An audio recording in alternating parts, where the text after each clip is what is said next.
Olá, seja bem-vindo ao CR News desta quarta-feira, 4 de junho. E vamos começar a edição de hoje falando que a chuva de granizo assustou os moradores de Urupês e Elisiário na tarde de ontem, terça-feira. Foram quase 10 minutos de chuva, o suficiente para assustar a população e deixar rastros de pequenos prejuízos.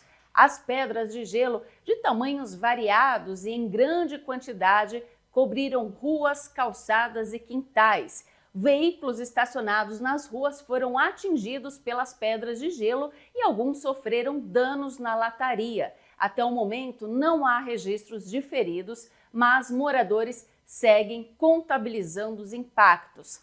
Pedras de granizo também caíram no distrito de São João de Itaguaçu, próximo a Urupês. Lá a situação foi ainda pior. Uma horta foi afetada pelo granizo. A sombrite, que é aquela tela usada para proteger as plantas, ficou cheia de gelo.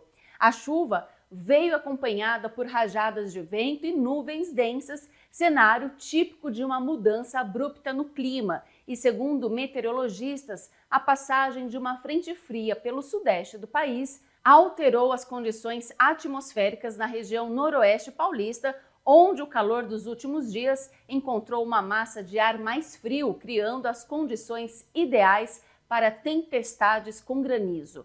A Defesa Civil monitora a situação e alerta para os riscos de novas instabilidades nos próximos dias. A orientação é evitar áreas abertas durante temporais, proteger equipamentos eletrônicos e redobrar a atenção com árvores, telhados frágeis e estruturas expostas ao vento. Em nota, a Defesa Civil informou que não há vítimas, desabrigado ou desalojado nestes municípios afetados.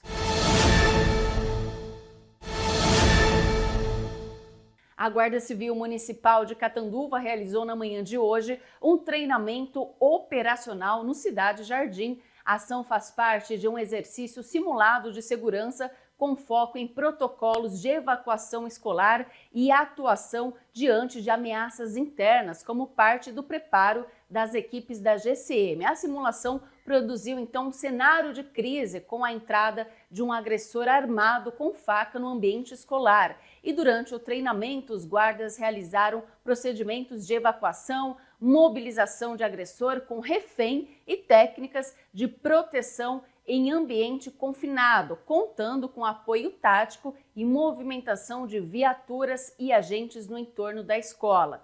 Durante o treinamento, houve uma intensa movimentação de viaturas, agentes ali e equipamentos também no entorno e no interior da Escola Municipal de Ensino Infantil Professora Doutora Lidionete Rossi, incluindo uma simulação de retirada então de um agressor armado com faca. O local foi escolhido porque a unidade escolar ainda não está em funcionamento, não possui alunos matriculados, pois encontra-se em fase final de obras para o início das atividades. Esse treinamento faz parte então da grade curricular da Polícia Federal, de acordo com a Matriz Curricular Nacional para a Formação das Guardas Municipais, publicada pela Secretaria Nacional de Segurança Pública. O aperfeiçoamento prevê 80 horas aula por ano para todos os agentes em atividade no país. E para garantir a continuidade do patrulhamento e manter a segurança da cidade,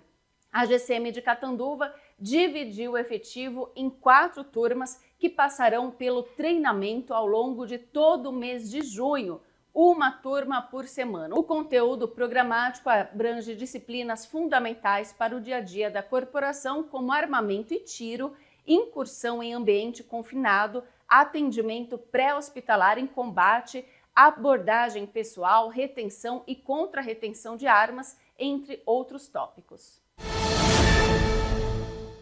A vida é bem melhor para quem tem pai. Isso também vale para a sua empresa. Conheça nosso plano empresarial. Clica no link e fale com o nosso pessoal. Quem tem pai, tem tudo. Pai, tanto para quem fica, quanto para quem vai. E vamos falar agora da sessão da Câmara de ontem. 2 projetos de lei estavam na ordem do dia e um projeto de resolução que entrou na pauta nas sessões extraordinárias. Os vereadores aprovaram os 3 documentos por unanimidade. O primeiro item aprovado foi o projeto de lei de autoria do Executivo, que autoriza a Prefeitura, através da SAEC, a receber efluentes de categoria industrial de outros municípios na estação de tratamento de esgoto. De acordo com o texto, a aprovação do projeto irá gerar empregos diretos e indiretos na área de tratamento de resíduos e monitoramento ambiental, criar novos negócios e atrair investimentos em soluções ambientais, transformando o município em um polo de excelência na gestão de resíduos industriais, além de aumentar a arrecadação do município, já que uma tarifa será criada. O segundo item da ordem do dia aprovado foi o projeto de lei de autoria do vereador Marcos Cripa, que institui em maio como o mês municipal de combate à asma. O objetivo é promover a conscientização sobre a doença e o diagnóstico precoce, além de incluir a data no calendário oficial do município de Catanduva. A ideia é orientar a população sobre a doença e realizar ações de prevenção. E durante a 15ª sessão extraordinária, os vereadores aprovaram os 2 projetos de lei, desta vez em segunda discussão. E o projeto de resolução 7/2025, que foi aprovado em primeira discussão, o projeto ele cria o programa Aqui Nasci, Aqui Cheguei. O projeto ele foi aprovado por unanimidade em primeira e segunda discussão. Natália, eu quero aproveitar o espaço e trazer aqui uma reflexão sobre a nossa política nacional. Na segunda-feira, o presidente Lula deu uma coletiva lá no Planalto, onde ele fez diversas afirmações, entre elas que ele tem pressa em regulamentar a internet, regulamentar as mídias, regulamentar a imprensa. Isso é muito grave, não só para nós que trabalhamos aqui com veículo de comunicação, mas para todos os brasileiros. Enquanto tem uma parcela da população aplaudindo essa decisão, torcendo, achando que isso só vai chegar às pessoas que são as ditas bolsonaristas, que é dito as de direita, isso não é verdade. Essa censura vai acontecer para todos.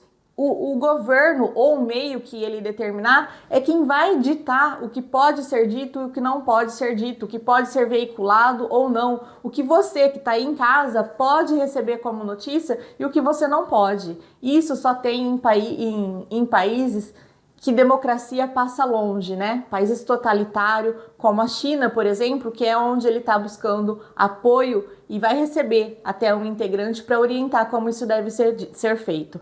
Outro ponto que ele falou também foi equiparar a ação do deputado Eduardo Bolsonaro nos Estados Unidos como terrorista. O que ele esqueceu de dizer é que terroristas são as pessoas do qual ele defende. O Hamas, por exemplo, onde ele e seu governo e todos os que o cercam nunca deram uma palavra para dizer que o Hamas era um grupo terrorista. Como, por exemplo, os amigos do qual ele faz parte, a Venezuela, ele nunca veio a público falar que a eleição da Venezuela, por exemplo, não foi uma eleição justa, uma eleição real. O mais preocupante de tudo isso, Natália, não é somente as declarações do presidente, mas é a população, de certa forma, não ter o que fazer. A população ouve, discorda em sua grande maioria, conversa ali entre seus pares, entre a família, amigos, porém não tem o que fazer, não tem aonde recorrer. O Supremo Tribunal é um braço do governo, ou o governo é um braço do Supremo Tribunal, a gente até nem sabe ali quem responde a quem, mas eles estão alinhados e trabalhando pelo mesmo objetivo, que é calar todos aqueles que discordam do que vem acontecendo com o governo. E isso é um passo para o que aconteceu com a Venezuela. Por mais que todos falam que isso é uma teoria da conspiração, que não é assim, a Venezuela não se tornou o que ela é hoje da noite para o dia, assim como o Brasil também não vai se tornar da noite para o dia. São várias ações que vão sendo tomadas, que vêm acontecendo e vai levar o Brasil ao abismo. Então é hora de pensar, de se unir, de pegar as pessoas que são contra isso e fazer um grupo, deixar as diferenças de lado nesse momento e trabalhar pela nossa liberdade. Enquanto temos deputados, juízes, jornalistas, advogados lutando por essa liberdade, tem uma outra parcela da sociedade aplaudindo tudo isso. E isso não é questão de direita ou esquerda, é questão de ser inteligente. vai chegar em todos nós. Então vamos fazer essa reflexão, vamos acompanhar os fatos de perto e deixar as paixões de lado. Não é uma questão agora de calar quem é da direita, calar quem é conservador. É calar você. Você vai ficar sem opção de ser contra quem está te governando. Isso daí tem nome. Pesquisa que você vai saber o que é.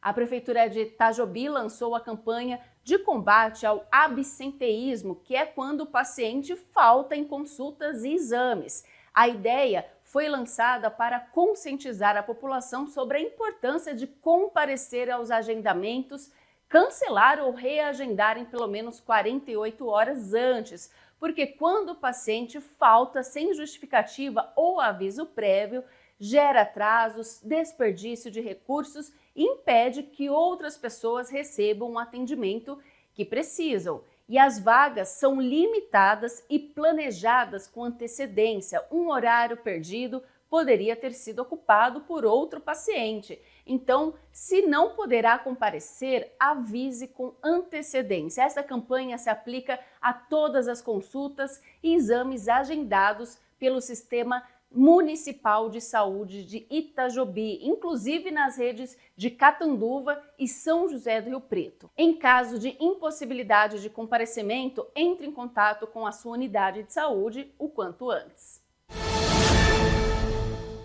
Não pule esse vídeo, eu quero falar com você. O Plano Pai é perfeito para você e sua família, com tantos benefícios que nem cabem nesse vídeo. Pai, tanto para quem fica, quanto para quem vai. E por falar em Prefeitura de Itajobi, olha só, está a todo vapor a construção da unidade de fisioterapia no Jardim Acapulco, uma importante obra que irá proporcionar mais saúde e qualidade de vida para toda a população. E a Câmara de Catanduva realiza amanhã, quinta-feira, dia 5 de junho, audiência pública que irá tratar das peças orçamentárias em tramitação na Casa de Leis, ou seja, os projetos de lei 26/2025 e o 27/2025, que tratam sobre o Plano Plurianual, o PPA 2026-2029 e Lei de Diretrizes Orçamentárias, a LDO 2026. Os projetos são de autoria do Executivo. A audiência está marcada às 4h30 da tarde e será conduzida pela Comissão Permanente de Finanças e Orçamentos da Câmara de Catanduva, que é composta, então, pelos vereadores David Roger, que é o presidente, Gordo do Restaurante, o relator, e Manuel Gol de Ouro, membro. O PPA de uma cidade é um documento que estabelece o planejamento estratégico de médio prazo da administração municipal, definindo as diretrizes, objetivos e metas para um período de 4 anos. Um guia para a aplicação de recursos públicos. Já a Lei de Diretrizes Orçamentárias é um instrumento legislativo que estabelece as diretrizes, as metas e as prioridades da administração municipal para a elaboração da Lei Orçamentária Anual, a chamada LOA. A participação dos moradores é muito importante, já que é na audiência que as discussões de assuntos de interesse público acontecem e o espaço onde a sociedade civil pode expressar opiniões e contribuir para a tomada de decisões por parte dos órgãos públicos.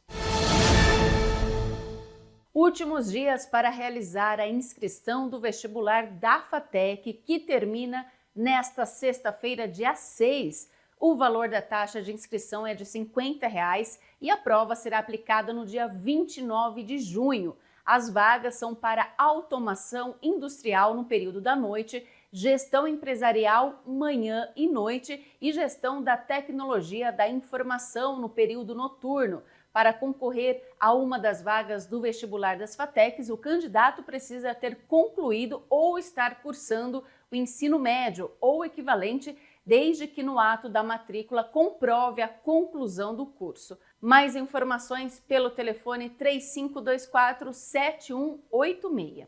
O pai tem convênio com vários médicos de Catanduva. Você terá acesso a médicos especialistas atendendo em consultórios particulares. Fale com o nosso pessoal. Deixe o pai ser o plano da sua empresa. Empresa que tem pai, tem tudo. Pai, tanto para quem fica, quanto para quem vai. E antes de finalizar a edição de hoje, vamos mostrar uma imagem, olha, inusitada. Uma vaca foi flagrada em cima do telhado de uma casa em Fernandópolis. A imagem foi filmada pela moradora do imóvel que se assustou quando viu a vaca em cima do telhado da casa dela. O que eu vou fazer com essa vaca?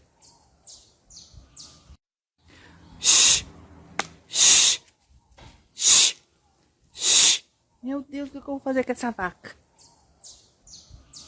O vídeo viralizou, afinal, não é todo dia que tem uma vaca no telhado, né? A equipe do Corpo de Bombeiros foi acionada, mas quando chegou ao local, o animal já tinha descido do telhado. Segundo os bombeiros, a casa fica ao lado de um aterro e o pequeno desnível entre o imóvel e o terreno facilitou o acesso do animal à área que pertence ali à residência. Agora, imagina se esse telhado quebra e esse animal cai de uma altura dessa, né? Eu vou pedir até para a Cauane, olha, dar um zoom na imagem, porque aparece a cabeça de uma outra vaca ali no cantinho esquerdo do vídeo, né? Então, apesar do susto, ninguém se feriu. E o Jornal CR News termina aqui. Obrigada pela sua companhia, uma ótima noite e até amanhã.